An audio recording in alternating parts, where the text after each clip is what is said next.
নাসিরউদ্দিন পাটোয়ারি মহাবিপদে। কেন বিপদে এটা জানার জন্য আমাদের হাসিনা পালানোর পরের একটা ঘটনা মনে করায় দিতে হবে। আমরা সবাই জানি হাদিকে কেন হত্যা করা হয়েছে।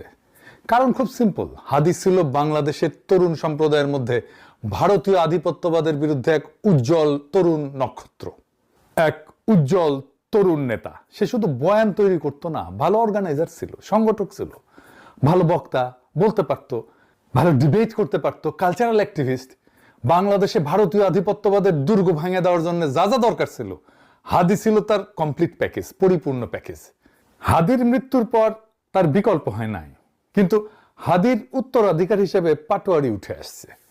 সে হাদির আসনে নির্বাচন করছে, হারায় দেওয়া হয়েছে, তাও সে দৈমা যায় নাই। সে ছুটে বেড়াইতেছে, সারা দেশে সীমান্তে হত্যা হয়েছে সেখানে যাইতেছে। পাটোয়ারি কবর জিয়ারত করছে সেই হতভাগ্যদের, যাদেরকে বাংলাদেশ কোনোদিন স্বীকারই করে নাই। বাংলাদেশে প্রথমবারের মতো সীমান্ত হত্যাকাণ্ডের শিকার হওয়া মানুষগুলোর পাশে জাতীয় পর্যায়ের একজন নেতা যা দাঁড়াইলো। আল্লাহ, এক অসহায় বাবার ছেলে যার একটি সন্তান রয়েছে, তার আরেকটি সন্তান এখনো মাতৃধারিণী অবস্থায় আছে। আল্লাহ, সে হলো মাছ ধরার জন্য সীমান্তে গিয়েছে, কিন্তু ভারতীয় বর্বর বাহিনী তাকে হলো গুলির আঘাতে শহীদ করেছে। আল্লাহ তাকে শহীদ হিসেবে কবুল করে নাও। আল্লাহ, হাদির একজন উত্তরাধিকার আমরা খুঁজে পাইলাম। হাদি ইন্ডিয়ার লেজে পাড়া দিছিল, সবল খাইছে। পাটোয়ারি একই পথে যাইতেছে। তো পাটোয়ারি যেহেতু ওই লাইনে যাইতেছে, তো বাংলাদেশে যারা ইন্ডিয়ার লেসপেন্সার তারা কি পাটোয়ারিরে ছেড়ে দিবে? হ্যাঁ, দিবে না। তো বাংলাদেশে ইন্ডিয়ার লেসপেন্সার কে ছিল? আওয়ামী লীগ।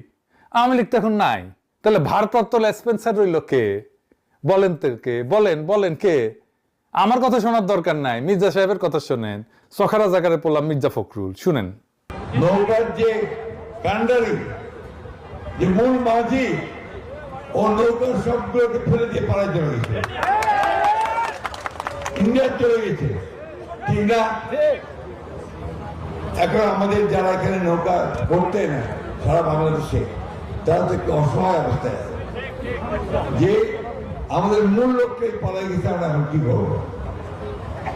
তো সেই জায়গায় আমি আপনাদেরকে এইটুকু আশ্বাস দিতে পারি যে আপনাকে হতাশ হবেন না। ধানের শীষ আপনাদের পাশে আছে, আমরা আপনাদের পাশে আছি। আমরা বেঁচে থাকতে আপনাদের গায়ে কেউ ফুলের টোকাও দিতে পারবে না। শুনেছেন, এই পাটোয়ারির উপরে হামলা হয়েছে ঝিনাইদহে। নামাজ পড়ে আসিচ্ছে সেই সময় হামলা। প্রথমে ডিম ছুরিছে, তারপরে বেসবল ব্যাট নিয়ে হামলা।